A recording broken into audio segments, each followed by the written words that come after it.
लेखक सलमान रुश्दी पर हमले के लिए केवल सलमान रुश्दी और उनके समर्थक ही दोषी हैं, ये कहा गया है ईरान के विदेश मंत्रालय के एक आधिकारिक बयान में। साथ ही ईरान ने ये भी कहा कि किसी को भी ईरान पर आरोप लगाने का अधिकार नहीं है। लेकिन ईरान ये बयान क्यों जारी कर रहा है जबकि हमलावर लेबनानी मूल का है? नमस्कार, मैं हूं अंजलि इस्तवाल और आज तक डिजिटल के इस वीडियो में हम आपको इसके बारे में बताएंगे और ये भी कि कैसे सलमान रुश्दी की किताब सैटेनिक वर्सेस से जुड़े लोगों पर पहले भी हमले हुए हैं। दरअसल न्यूयॉर्क में एक सार्वजनिक कार्यक्रम के दौरान सलमान रुश्दी पर बार बार छुरा घोंपकर हमला किया गया। सारी दुनिया में इस हमले की निंदा के बीच ईरानी मंत्रालय के प्रवक्ता ने एक समाचार ब्रीफिंग में कहा कि अभिव्यक्ति की आजादी रुश्दी को अपने लेखन में धर्म के अपमान की आजादी नहीं देती है। हालांकि उन्होंने ये दावा भी किया कि ईरान के पास रुश्दी के हमलावर के बारे में मीडिया में दिखाई गई जानकारी के अलावा और कोई जानकारी नहीं है।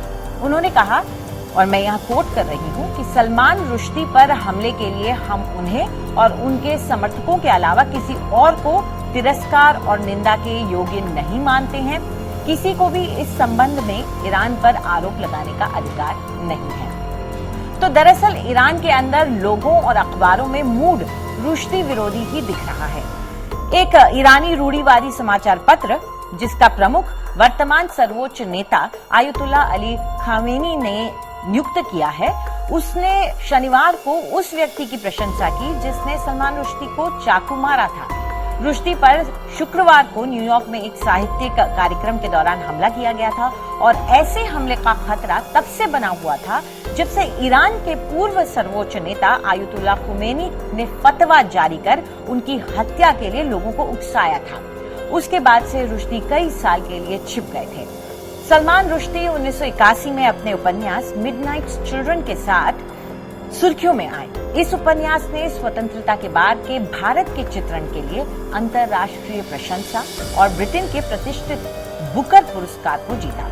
दरअसल रुश्दी का जन्म भारत में ही हुआ था। उनके 1988 के उपन्यास द सैटेनिक वर्सेस के बाद उनके खिलाफ 1989 में फतवा जारी हो गया। इस उपन्यास से जुड़े लोगों के ऊपर दुनिया भर में हमले शुरू हो गए। फतवे के बाद ब्रिटेन में जहां वो पढ़ाई कर रहे थे, ब्रिटिश सरकार ने उन्हें सुरक्षा दी। वो लंबे समय तक वहीं रहे और वहीं उन्होंने अपना घर भी बनाया। लेकिन इसके जापानी अनुवादक हितोशी इगाराशी, उनके ऊपर 1991 में टोक्यो के उत्तर पूर्व में सुकुबा विश्वविद्यालय में चाकू से हमला किया गया और उनकी हत्या कर दी गई, जहां वो 5 साल से इस्लामी संस्कृति पढ़ा रहे थे।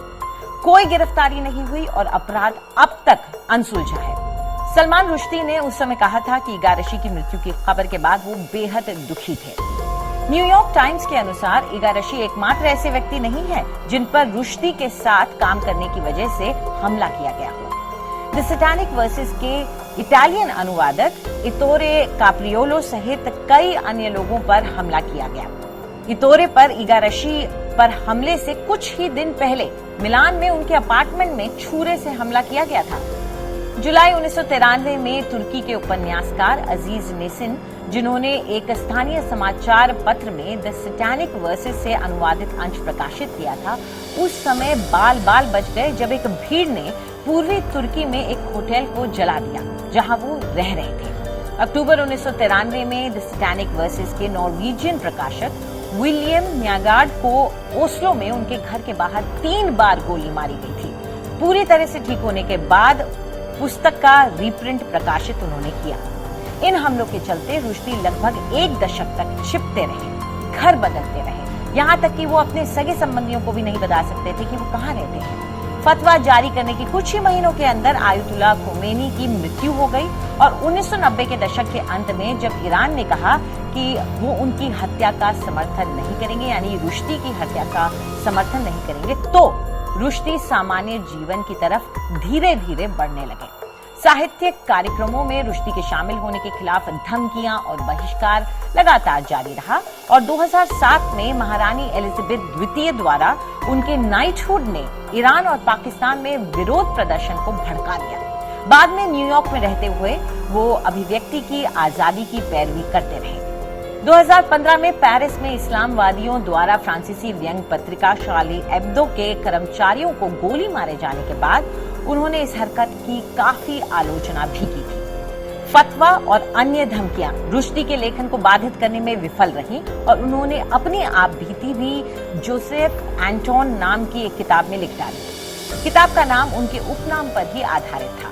उनकी पुस्तकें बेहद लोकप्रिय रही और 40 से अधिक भाषाओं में उनका अनुवाद भी किया गया है। रुश्दी पर हमला भले ही हुआ, लेकिन उनकी आवाज फिर भी हमेशा बुलंद रहेगी। आप रुश्दी पर हमले के बारे में क्या सोचते हैं, कमेंट कर हमें जरूर बताएं और देश और दुनिया की तमाम खबरों के लिए सब्सक्राइब करें आज तक।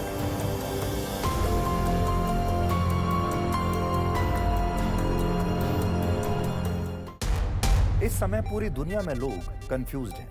वो समझ नहीं पा रहे हैं क्या सही है, क्या गलत है, क्या सच है, क्या झूठ है। और ये स्पष्टता हम आपको अपने इस नए शो में देंगे। सब कुछ ब्लैक एंड व्हाइट में बताएंगे। इस शो में मेरे बालों के अलावा कुछ ग्रे नहीं होगा।